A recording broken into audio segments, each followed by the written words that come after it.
अर्थव्यवस्थेवरील प्रश्न बघूया आपल्या टेस्ट मधले. प्रश्न क्रमांक 51, योग्य जोड्या लावा. स्तंभ 1 मध्ये किंवा पहिल्या ग्रुपिंग मध्ये काही कमिट्यांची नावे दिलेली आहेत, कार्यगटांची नावे दिलेली आहेत. YK अलग, धनंजयराव गाडगीळ, लकडावाला गट, सुरेश तेंडुलकर गट आणि त्याच्या वर्षांशी जोड्या लावायच्या आहेत. तर दारिद्र्य हा घटक आपल्या प्रिलिमसाठी खूप महत्त्वाचा आहे, याची कल्पना तुम्हाला असेलच. दारिद्र्यावरती एमपीएससीचा खूप भर असतो प्रिलिम मध्ये प्रश्न विचारताना. तर हे कार्यगट आपल्याला सर्वांना माहितच आहेत. दारिद्र्याच्या मापनाविषयी अनेक प्रश्न एमपीएससी विचारते. आता हे मापन करताना किंवा मापनाविषयी अभ्यास करताना स्वातंत्र्यपूर्वी मापन कोणी केलेलं आहे आणि स्वातंत्र्य उत्तर मापन या दोन गटामध्ये अभ्यास करावा लागेल. म्हणजे स्वातंत्र्यपूर्वी दादाभाई नौरोजींनी कशा प्रकारे दारिद्र्याचं भारतातील मापन केलं, त्यांनी कोणत्या कोणत्या संकल्पना दिल्या किंवा भारताचं राष्ट्रीय उत्पन्नाबाबत त्यांचं मत काय होतं, किंवा फिंडले श्रीरास आहेत, VKRV राव आहेत, यांच्यासारखी लोक, RC देसाईंसारखी लोक आहेत. या लोकांनी स्वातंत्र्यपूर्वी दारिद्र्याचे मापन कशा पद्धतीने केले, भारताच्या राष्ट्रीय उत्पन्नाचे मापन कशा पद्धतीने केले, याविषयी अभ्यास करणे. आणि स्वातंत्र्य उत्तर मध्ये बाकी ह्या सगळ्या ज्या कमिट्या ज्या तुमच्या रुटीन सोर्सेस मध्ये आहेत यातून करणं अपेक्षित आहे. तर YK अलग सर्वांनाच माहिती असेल कधी 1979 मध्ये ही समिती स्थापन झाली होती. धनंजयराव गाडगीळ 1962, लकडावाला गट 1993 आणि सुरेश तेंडुलकर 2005. सुरेश तेंडुलकर यांनी 2005 मध्ये 2004-5 या वर्षासाठी दारिद्र्य रेषा किंवा दारिद्र्याचे मापन केलेले आहे. त्यामुळे अचूक उत्तर काय असेल या प्रश्नाचं, दुसरं हे अचूक उत्तर असेल. तर मोस्ट ऑफ दी लोकांना हा प्रश्न आलेला असला पाहिजे, कारण रुटीन सोर्सेस मधला आहे आणि अपेक्षित आहे की दारिद्र्याविषयी सखोल अभ्यास प्रिलिमच्या दृष्टीने झालेला असला पाहिजे. अर्थात हा पुढचा पाठांतरचा टप्पा झाला की पाठांतर तितकं झालेले आहे का की रिव्हिजन तितकं झालेले आहे.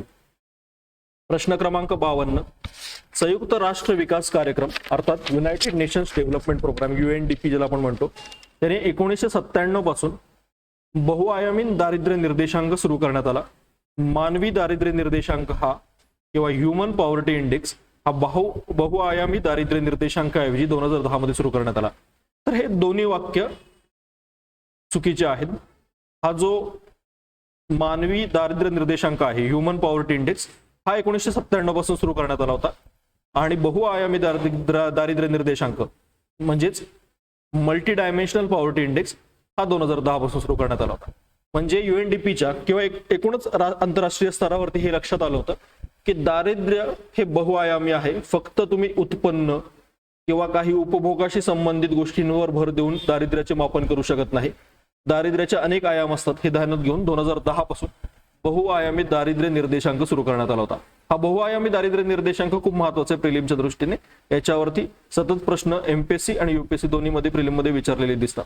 तर दोन्हीही चूक असल्यामुळे उत्तर पर्याय क्रमांक 3 हे बरोबर असेल, दोन्ही चुकीचं आहे. आता प्रिलिमच्या दृष्टीने काय महत्त्वाचं असेल, बहुआयामी दारिद्र्य निर्देशांकामध्ये आयाम काय आहेत, कोणते कोणते आयाम आहेत, जसं की शिक्षण आहे, आरोग्य आहे आणि राहणीमानाचा दर्जा आहे.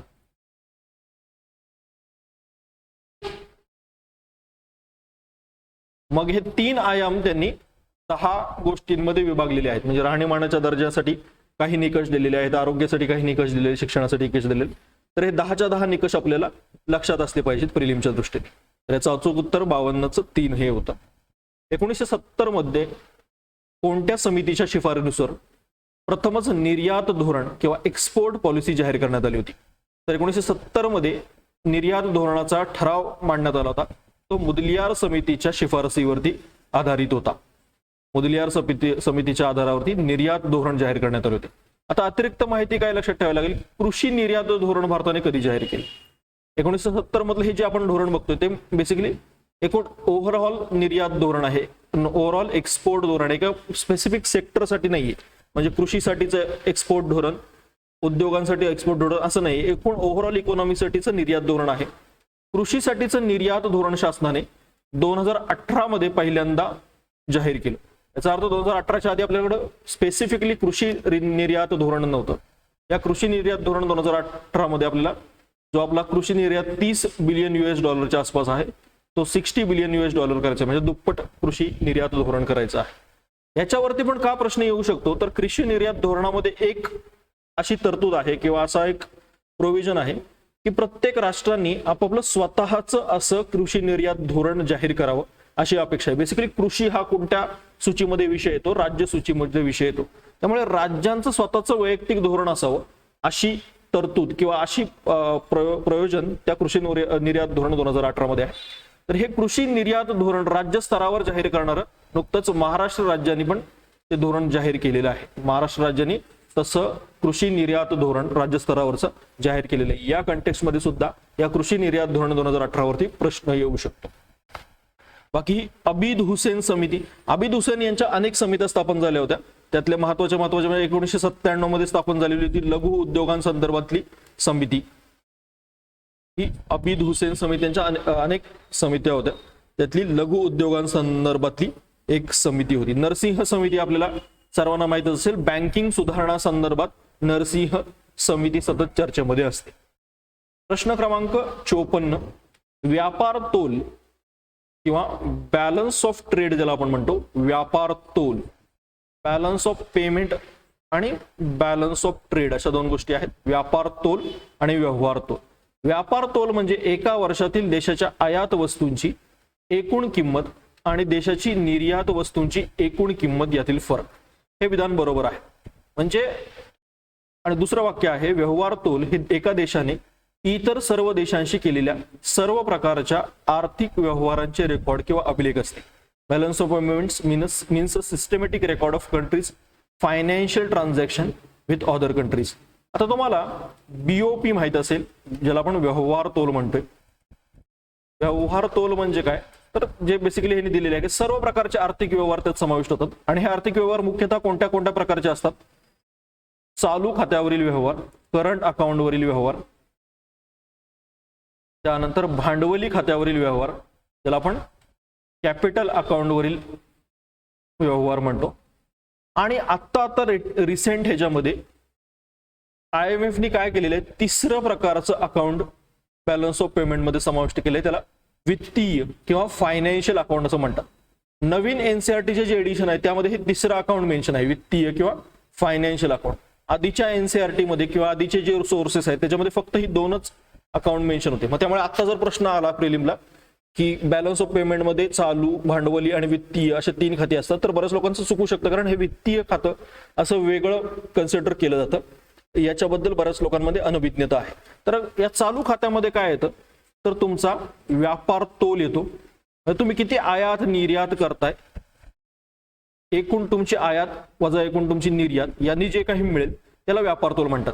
म्हणजे बॅलन्स ऑफ ट्रेड किंवा व्यापार तोल माझा सरप्लस मध्ये कधी असेल, जेव्हा मी निर्यात जास्त करत असेल, जेव्हा मी माझा व्यापार तोल कमी कधी असेल किंवा डिफिसिट मध्ये कधी असेल, जेव्हा मी आयात माझ्या निर्यातीपेक्षा जास्त करत आहे, तर व्यापार तोल हा प्रकार चालू खात्यांमध्ये एक येतो। त्याच्यात आपण मुख्यतः आयात निर्यातीचा विचार करतो, त्यामुळे पहिलं वाक्य तर बरोबर आहे, व्यापार तोल मध्ये या गोष्टी येतात। दुसरं चालू खात्यावरती येतं ते म्हणजे तुमचा अदृश्य जो व्यवहार होतो, इनविजिबल ट्रेड जो होतो। इनविजिबल ट्रेड म्हणजे काय, सेवा क्षेत्रामधला, सेवा क्षेत्राचा जो व्यवहार आहे तो चालू खात्यावरील अदृश्य व्यवहार असं म्हटलं जातं। कारण जसं की व्यापार तोलमध्ये किंवा ट्रेड बॅलन्स मध्ये दिसून येतं की एका ठिकाणून दुसरीकडे वस्तू जात आहेत, तशा वस्तूंचा प्रत्यक्ष व्यवहार दिसत नसला तर त्याला काय म्हणतो आपण, अदृश्य व्यवहार असं म्हणतो। म्हणजे समजा एखादी व्यक्ती आली भारतामध्ये आणि तिने भारतातल्या सेवांचा उपभोग घेतला, तिकडे एखाद्या टुरिझमसाठी आली, पर्यटनासाठी आली, तर त्याला आपण काय म्हणणार, आपण सेवांची निर्यात केली असं म्हणणार। आपली व्यक्ती इकडून दुसरीकडे पर्यटनासाठी गेली, दुसऱ्या देशात पर्यटनासाठी गेली, तर आपण आयात केलं असं म्हणणार। तर या सगळ्या गोष्टींचा किंवा एखादा आपल्या भारतातील व्यक्ती कुशल कामगार, अकुशल कामगार हे दुसऱ्या देशामध्ये कामाला गेले, तर ते सुद्धा सेवा क्षेत्रामध्ये, जर सेवांच्या रिलेटेड काम करत असेल तर ते सेवांमध्ये येतं। तिसरं जे येतं चालू खात्यावरती ते म्हणजे ट्रान्सफर पेमेंटचा प्रकार आहे किंवा त्याला हस्तांतरित देणी असं म्हटलं जातं। हस्तांतरित देणी, आता हस्तांतरित देणी किंवा ट्रान्सफर पेमेंट म्हणजे काय, आता जनरली इकॉनॉमीमध्ये काय होतं किंवा आर्थिक व्यवहारामध्ये काय होतं, तुम्ही कोणती वस्तू आणि सेवा दिलीत तर त्याच्या बदल्यात तुम्हाला कोणताही परतावा मिळतो. म्हणजे तुम्ही काहीतरी वस्तू आणि सेवा प्रदान केलीत तर त्याच्या बदल्यात तुम्हाला काय मिळणार, परतावा मिळणार. अर्थात हस्तांतरित देणे ट्रान्सफर पेमेंट हा, आता इथे काय होतंय, वस्तू आणि सेवांमधून परतावा मिळते म्हणजे दोन्हीकडे व्यवहार होते. इथे तुम्ही वस्तू आणि सेवा देताय त्याच्या बदल्यात तुम्हाला परतावा मिळते. हस्तांतरित देण्यामध्ये किंवा ट्रान्सफर पेमेंटमध्ये युनिलॅटरल व्यवहार असतो, एकेरी व्यवहार असतो. इथे वस्तू आणि सेवा तुम्ही कोणत्याही प्रकारच्या प्रदान केलेल्या नसतानाही तुम्हाला परतावा मिळतो. म्हणजे तुम्हाला माहित असेल की गल्फमध्ये आपली जी लोक काम करतात, आखाती देशांमध्ये काम करतात, त्यांच्या उत्पन्नाचा जो भाग ते परत आपल्या देशामध्ये पाठवतात त्याला पण परतावा किंवा रेमिटन्सेस म्हणतो. तर हा रेमिटन्सेस कशाचा प्रकार आहे, ट्रान्सफर पेमेंटचा, हस्तांतरित देणीचा प्रकार आहे. शासनाने दिलेल्या स्कॉलरशिप, वृद्ध लोकांसाठीच्या वेगवेगळ्या योजना याचा पण समावेश ट्रान्सफर पेमेंटमध्ये, हस्तांतरित देणीमध्ये होतो. बेसिकली तुम्ही कुठलीही प्रकारची वस्तू आणि सेवा न देताही एकाही तुम्हाला कोणत्याही प्रकारचं पेमेंट ट्रान्सफर होते तर त्याला ट्रान्सफर पेमेंट असं म्हणतात. भांडवली खात्यावरती मालमत्ता ऍसेट्सचा व्यवहार होतो. ऍसेट्सची आवाक जावाक ही भांडवली खात्यामध्ये, मालमत्तेची आवाक जावाक कॅपिटल अकाउंटमध्ये येते. वित्तीय अकाउंटमध्ये काय, तर बॉन्ड्स, इक्विटी यासारखी जी वित्तीय साधने आहेत, फायनान्शियल इन्स्ट्रुमेंट्स आहेत, या फायनान्शियल इन्स्ट्रुमेंट्सचा जर व्यवहार झाला तर त्याला वित्तीय खाते किंवा फायनान्शियल अकाउंट बीओपीच्या कंटेक्स्टमध्ये म्हटलं जातं. त्याच्यामुळे व्यवहार तोलामध्ये एका प्रकारे ह्या सगळ्यांमधून काय दिसतंय, एका देशाने इतर देशांशी केलेल्या सर्व प्रकारच्या आर्थिक व्यवहारांचे रेकॉर्ड एक प्रकारे ते असतं. त्याच्यामुळे 1 आणि 2 दोन्ही बरोबर हे विधान बरोबर आहे. प्रश्न क्रमांक 55, भारताच्या परकीय चलन साठ्यांमध्ये खालीलपैकी कशाचा समावेश होतो. भारताचं फॉरेन एक्सचेंज रिझर्व्ह जे आहे त्याच्यामध्ये कशाचा समावेश होतो असा प्रश्न आहे. आता या परकीय चलनाच्या साठ्यावरती बऱ्याच अंगाने प्रश्न येऊ शकतात. परकीय चलन साठा सध्या बऱ्याच कारणांनी न्यूजमध्ये आहे. एक म्हणजे परकीय चलन साठा सर्वाधिक असलेल्या देशांच्या पंक्तीमध्ये आता भारताचा 4था क्रमांक लागतो. मग एमपीएससी असं विचारू शकते डायरेक्टली की भारताचा परकीय चलन साठ्यामध्ये कितवा क्रमांक आहे, असा एक थेट प्रश्न असू शकतो. किंवा परकीय चलन साठा असलेल्या देशांची क्रमवारी विचारली जाऊ शकते. पहिला क्रमांक आहे चीनचा, दुसरा आहे जपानचा, तिसरा आहे स्वित्झर्लंडचा आणि 4था भारताचा क्रमांक आहे. तर हे 4 देश आपल्याला परकीय चलनाच्या साठ्याच्या बाबतीत माहित पाहिजे. आत्ताच आपण 4थ्या क्रमांकावर गेलो, आधी आपण 5व्या क्रमांकावर होतो. त्या परिप्रेक्षामध्ये की या चालू घडामोडीच्या पार्श्वभूमीवर अशा प्रकारे परकीय चलन साठ्यावरचे प्रश्न येऊ शकतात. दुसरं असं की परकीय चलनाचा साठा आपला आता सध्या $650 बिलियन च्या आसपास आहे. म्हणजे आता हे फ्लक्च्युएट होत राहतं, कधी तो 650च्या वरती येतो, कधी 650च्या खाली येतो. पण एक रफ इस्टिमेट लक्षात ठेवायचा असेल, एक अंदाज लक्षात ठेवायचा असेल, $650 बिलियन च्या आसपास आहे. 1991 मध्ये आपलं जे बीओपीचा क्रायसिस झाला होता, व्यवहार तोलाचा क्रायसिस झाला होता, त्यावेळेला पण हा परकीय चलन साठा खूप जास्त चर्चेला होता. म्हणजे परकीय चलन साठा का चर्चेला होता त्यावेळेला, कारण आपला हा परकीय चलन साठा फक्त 15 दिवसाचा आयात करू शकतो इतक्या स्तरावरती आला होता. आत्ता सध्या किती आहे तर आपण साधारणपणे 12-13 महिन्याची आयात करू शकतो इतका परकीय चलन साठा. तर त्यामुळे जर 1991 ची परिस्थिती बघितली, फक्त 15 दिवसाचा राहिला होता आणि आता 12-13 महिन्याचा आहे, तर खूप मोठ्या प्रमाणात आपला परकीय चलन साठा वाढलेला आहे असं दिसून येतं. हा जो आहे की तुमच्या परकीय चलन साठ्यामधून किती महिन्याची तुम्ही आयात करू शकता, तुमच्या परकीय चलन साठ्यामधून तुम्ही किती महिन्याची आयात करू शकता, या आकडेवारीला किंवा या घटकाला तुमचा इम्पोर्ट कव्हर असं म्हटलं जातं. इम्पोर्ट कव्हर म्हणजे काय, तुमच्या परकीय चलन साठ्यावरून तुम्ही किती आयात करू शकता. आता परकीय चलन साठ्यामध्ये कोणत्या गोष्टीचा समावेश होतो, हा खूपच बेसिक आणि कन्सेप्च्युअल प्रश्न झाला. तर आपल्याला माहिती आहे की परकीय चलनाची मालमत्ता असते, फॉरेन करन्सी असते, आरबीआय कडील सोन्याचा साठा असतो, स्पेशल ड्रॉइंग राईट्स असतात, IMF कडील आरक्षित निधी किंवा ह्याला रिव्हर्स ट्रँची पोझिशन असं म्हणतात. म्हणजे आता IMF कडून काय होतं, बऱ्याचदा आपल्याला जेव्हा कर्ज घ्यायचं असतं त्यावेळेला IMF आपल्यावरती बऱ्याच प्रकारचे निर्बंध लागते आणि आपल्याला कर्ज देते. म्हणजे ह्या अटींची पूर्तता करा मग आम्ही तुम्हाला कर्ज देऊ, अशा प्रकारचं ते कर्जाचं स्वरूप असतं. रिव्हर्स ट्रँची पोझिशन म्हणजे IMF कडे आपल्या असलेल्या अशी मालमत्ता, जी मालमत्ता किंवा जे आपला जो हिस्सा आहे हा रिव्हर्स ट्रँची पोझिशन मधला हिस्सा आपण कोणत्याही प्रकारच्या अटी न घेता लगेच IMF कडून तो पैसा आपल्याकडे घेऊ शकतो. थोडक्यात आणीबाणीच्या काळामध्ये आपल्याला जर पैशाची गरज लागेल तर रिव्हर्स टेंजे पोझिशन मधून आपण घेऊ शकतो. परकीय कर्ज एक्सटर्नल बॉरोइंग्स या परकीय चलन साठ्यामध्ये येत नाहीत, त्यामुळे ई वगळून सर्व हे उत्तर असेल. आता लक्षात घ्या, हा परकीय चलन साठा जो आहे आपला फॉरेन एक्सचेंज रिझर्व्ह जो आहे, एक प्रकारे आपली ही मालमत्ता आहे, ऍसेट आहे. आणि ही परकीय कर्ज काय आहे, लायबिलिटी आहे. त्याच्यामुळे वरील सगळ्या गोष्टी ह्या ऍसेट होत्या, मालमत्ता होत्या, लायबिलिटी नव्हती. त्यामुळे परकीय कर्ज त्याच्यामध्ये येणार नाही. परकीय कर्ज वगळून वरील चारही गोष्टी येतात. यूपीएससी प्रिलिम 2020 मध्ये अशा पद्धतीने प्रश्न विचारला होता की इंडियाच्या फॉरेन एक्सचेंज रिझर्व्ह मध्ये कोणकोणत्या गोष्टी समाविष्ट होतात. त्या कंटेक्स्टमध्ये एमपीएससी मध्ये पण परकीय चलन साठ्याविषयी सध्या चर्चा असल्यामुळे प्रश्न येऊ शकतो. प्रश्न क्रमांक 56. ऑक्टोबर 2019 ते जून 2021 दरम्यान भारतात झालेली थेट परकीय गुंतवणुकीपैकी फॉरेन डायरेक्ट इन्व्हेस्टमेंट पैकी सर्वाधिक गुंतवणूक ही कोणत्या राज्यामध्ये झाली होती, तर महाराष्ट्र हे याचं उत्तर आहे.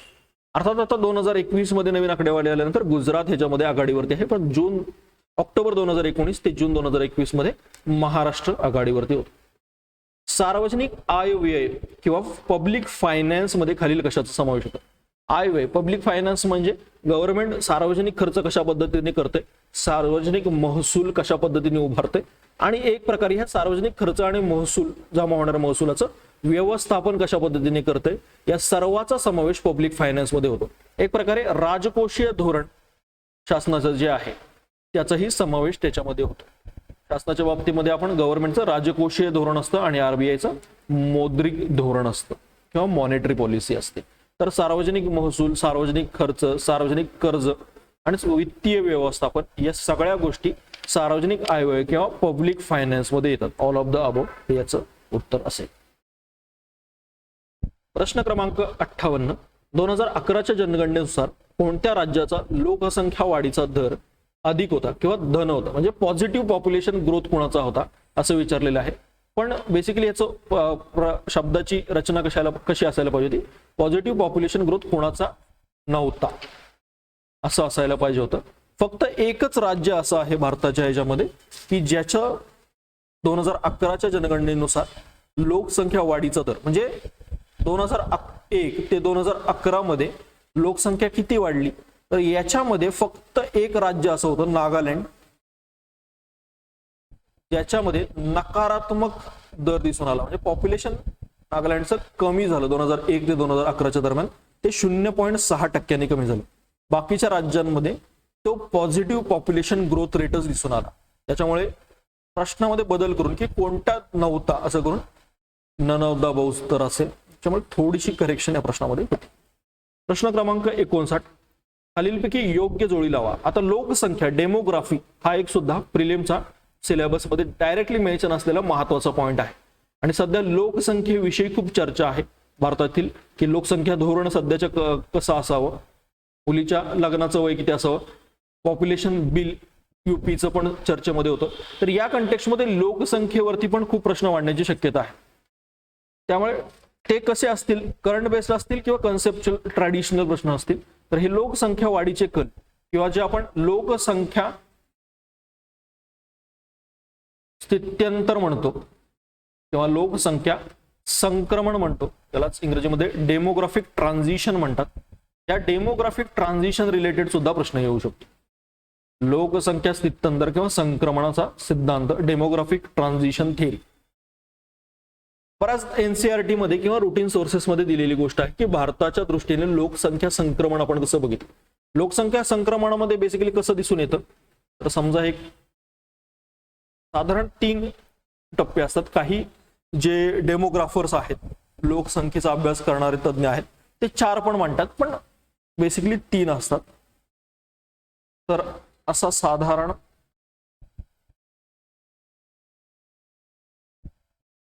त्याचा म्हणजे ही पहिली जी लाईन मी मेन्शन केलेली आहे वरची, ही तुमचा जन्मदर दाखवते आणि हा खालची लाईन हा मृत्यूदर आहे.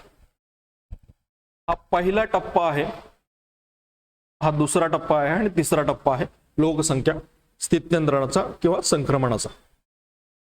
पहिल्या टप्प्यात काय होतं की तुमचा अर्थव्यवस्था मुख्यतः कृषीवरती आधारित असते, मागासलेपण असतं, औद्योगिकरण झालेलं नसतं,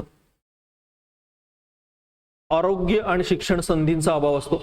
थोडक्यात आपण ज्याला म्हणतो अंडर डेव्हलप्ड स्टेज, मागासलेपणाची अवस्था असते. इथे जन्मदर आणि मृत्यूदर दोन्हीही उच्च असतात. आता जन्मदर उच्च असेल तर त्याने काय व्हायला पाहिजे, लोकसंख्या खूप मोठ्याने वेगाने वाढली पाहिजे. थोडक्यात लोकसंख्या वाढण्याची क्षमता या कंटेक्स्टमध्ये किंवा ह्याच्यामध्ये खूप जास्त असते, पण मृत्यूदर पण तितकाच जास्त असल्यामुळे ही क्षमता ऍक्च्युअल लोकसंख्या वाढीमध्ये स्थित्यंतरित होत नाही आणि स्थिर लोकसंख्या वाढीचा काळ दिसून येतो.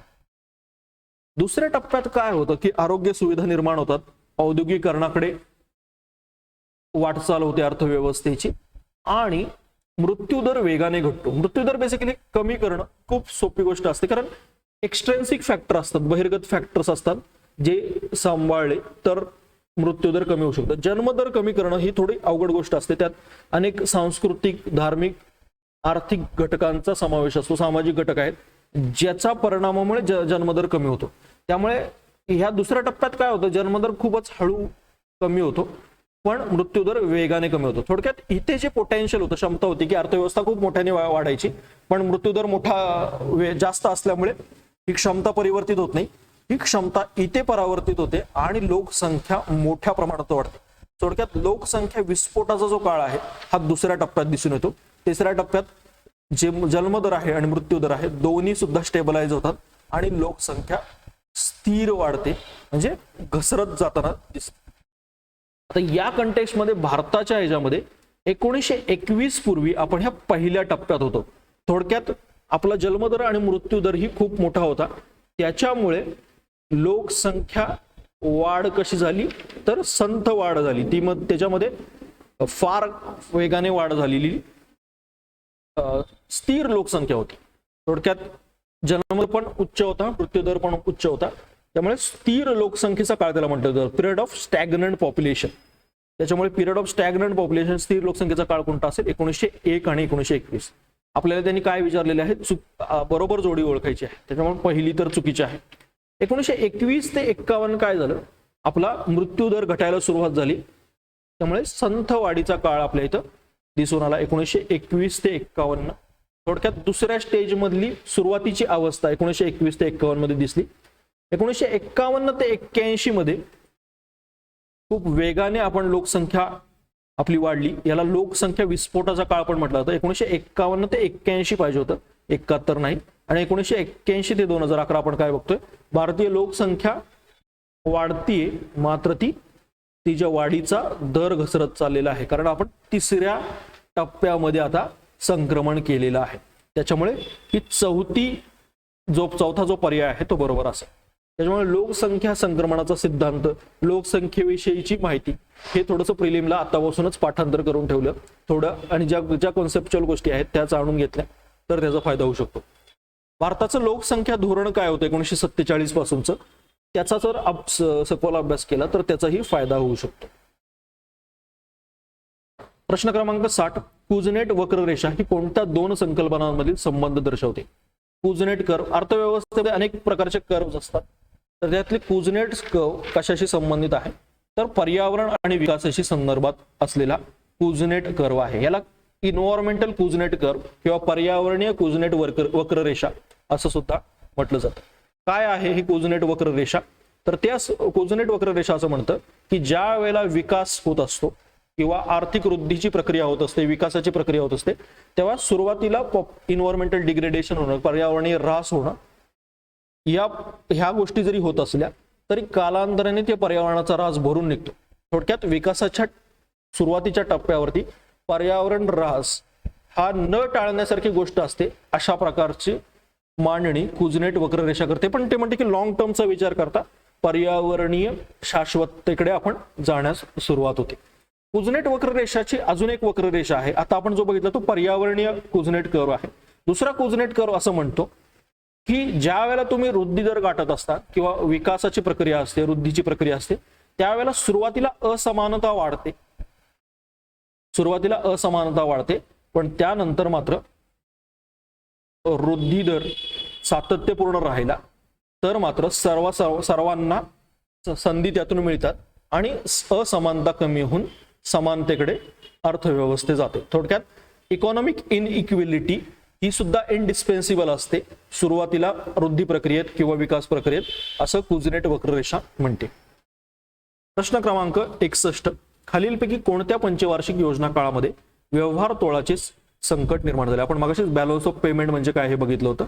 तर हे बॅलन्स ऑफ पेमेंट बेसिकली कधी सुरू झालं आपलं दिसून आलं, 1991 मध्ये दिसून आलं.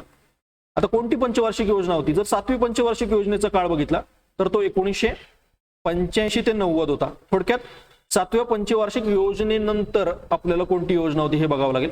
पण 8वी पंचवार्षिक योजना लिहिली तर इथे फसण्याची शक्यता आहे. का बरं? तर ह्या 7व्या पंचवार्षिक योजनेनंतर जो बॅलन्स ऑफ पेमेंटचा क्रायसिस निर्माण झाला होता त्याच्यामुळे काय करण्यात आलं तर योजना सुट्टी घेण्यात आली होती. त्याच्यामुळे 1992-97 ला 8वी पंचवार्षिक योजना होती आणि 1991-92 ला योजना सुट्टीचा काळ होता. त्यामुळे या योजना सुट्टीच्या काळामध्येच व्यवहार तोळाचे संकट निर्माण झाले होते. त्यामुळे यापैकी नाही हे उत्तर असेल. आपली जी हरित क्रांतीची सुरुवात झाली होती ही हरित क्रांतीची सुरुवात पण 1966 ते 69 मध्ये आपण जी योजना सुट्टीचा काळ घेतला होता त्या काळात झाली होती. त्याच्यामुळे कोणत्या काळात काय झालेलं आहे, आता लगेच इम्पल्सिव्ह डिसिजन घेतला असता की 7वी नंतर 8वी योजना असते तर हा साधा प्रश्न चुकण्याची शक्यता होती. तर तो एक सिक्वेन्स आपल्याला माहित पाहिजे. पंचवार्षिक योजना हा एमपीएससी परत एकदा सतत प्रायोरिटाईज करत असलेला पॉइंट आहे प्रिलिम मध्ये. क्रमांक 62. प्रधानमंत्री डिवाइन उपक्रम पीएम डिवाइन कशाशी संबंधित आहे? तर ह्या वर्षीच्या अर्थसंकल्पामध्ये बजेटमध्ये 2022-23 मध्ये ही स्कीम गव्हर्नमेंटने लॉन्च केली, प्रधानमंत्री डिवाइन उपक्रम. याचा फुल फॉर्म असा आहे, प्रधानमंत्री prime minister development initiative for north east. Prime minister development initiative for north. Development initiative for north east. याच्यामध्ये अनेक प्रकारचे पायाभूत सुविधांचं निर्माण आणि सामाजिक विकास प्रकल्पांना निधी देणे यासारख्या गोष्टी समाविष्ट आहेत. याच्यामध्ये एक महत्त्वाचं वैशिष्ट्य किंवा एक महत्त्वाचा कंपोनंट असा आहे की बांबू लिंक रोड यामध्ये इस्टॅब्लिश केला जाईल किंवा बांबू लिंक रोड. बांबू लिंक रोड म्हणजे तर बांबूंची जी वनामधूनची वाहतूक आहे किंवा बांबूंची जी वाहतूक आहे ती अधिक सुकर करण्यासाठी, अधिक चांगली करण्यासाठी हा बांबू लिंक रोड कुठे इस्टॅब्लिश केला जाईल हा प्रश्न एमपीएससी विचारू शकते. तर मिझोराम मध्ये हा बांबू रोड पायाभूत सुविधांच्या स्वरूपात राबवण्यात येणार आहे. हा बांबू लिंक रोडचा जसा फायदा त्या बांबूच्या उत्पादनाला होईल किंवा बांबूच्या वाहतुकीला होईल तसं तिथल्या नॉर्थ ईस्ट मध्ये जे कॅन्सर पेशंट आहेत, जे कॅन्सर पेशंटचं प्रमाण वाढलेलं आहे त्यांच्या पण सोयीसाठी होईल असं गव्हर्नमेंटचं म्हणणं आहे. त्याच्यामुळे पर्याय क्रमांक 1 हेच अचूक उत्तर असेल. मिझोराम ही गोष्ट लक्षात ठेवा, prime minister development initiative for north east. प्रश्न क्रमांक 63. खालीलपैकी कोणते घटक आर्थिक समावेशनाचा भाग नाही? फायनान्शियल इन्क्लुजन मध्ये कोणत्या गोष्टीचा समावेश होत नाही असं विचारलेलं आहे. सध्या शासन आर्थिक समावेशनावर खूप मोठ्या प्रमाणात भर देत आहे. तर आपल्याला माहिती आहे प्रधानमंत्री जनधन योजना जे गरीब लोक आहेत त्यांचं बँकचं अकाउंट खोलण्यासाठी आर्थिक समावेशनासाठीच डायरेक्टली असलेली योजना आहे. त्याच्यामुळे एक तर नक्की आहे. इंडिया पोस्ट पेमेंट बँक पोस्टांतर्फे उभारून काय होणार आहे तर पोस्टांचं जे मोठं जाळं आहे त्या जाळ्याचा वापर करून आर्थिक समावेशन शासनाला साध्य करायचं आहे. त्यामुळे इंडिया पोस्ट पेमेंट बँक तर आहे. यूपीआय आपल्याला माहितीच आहे, युनिफाईड पेमेंट इंटरफेस, याच्याने सुद्धा आर्थिक समावेशन खूप मोठ्या प्रमाणात होते. आता प्रश्न राहिली मनरेगातून होते का आर्थिक समावेशन? तर मनरेगाच्या अनेक घोषित किंवा स्थापित उद्दिष्टांपैकी आर्थिक समावेशन हे एक महत्त्वाचं उद्दिष्ट आहे. कसं तर मनरेगामधून जी मजुरी मिळणार आहे ती मजुरी बँकांद्वारे किंवा कशाद्वारे तुमच्या पोस्ट ऑफिस मार्फत देणं हे बंधनकारक आहे. जी तुम्हाला मजुरी मिळणार आहे मनरेगामधून ती बँकांद्वारे आणि पोस्ट ऑफिसमधून मिळणार आहे. त्यामुळे बँकिंग खातं चालू करणं, त्या बँकिंग खात्याचा वापर करणं यासारखे प्रकार वाढणार आहेत. त्याच्यामुळे मनरेगा हे सुद्धा वित्तीय समावेशनासाठी, आर्थिक समावेशनासाठी एक महत्वाचं साधन आहे. त्यामुळे वरीलपैकी सर्व हे याचं उत्तर असेल. प्रश्न क्रमांक 64. खालील विधाने लक्षात घ्या आणि योग्य विधान ओळखा. नॅशनल हाऊसिंग बँकची स्थापना 1990 मध्ये झाली, तर ही स्थापना 1988 मध्ये झाली होती. ही एक वैधानिक संस्था आहे. वैधानिक संस्था म्हणजे स्टॅट्युटरी बॉडी आहे जी कायद्याने स्थापित झालेली आहे. 1988 मध्ये national housing bank act, national housing bank act 1987 द्वारे याची स्थापना करण्यात आली होती. नॅशनल हाऊसिंग बँक ही संपूर्ण सरकारी मालकीची संस्था आहे. हे विधान बरोबर आहे.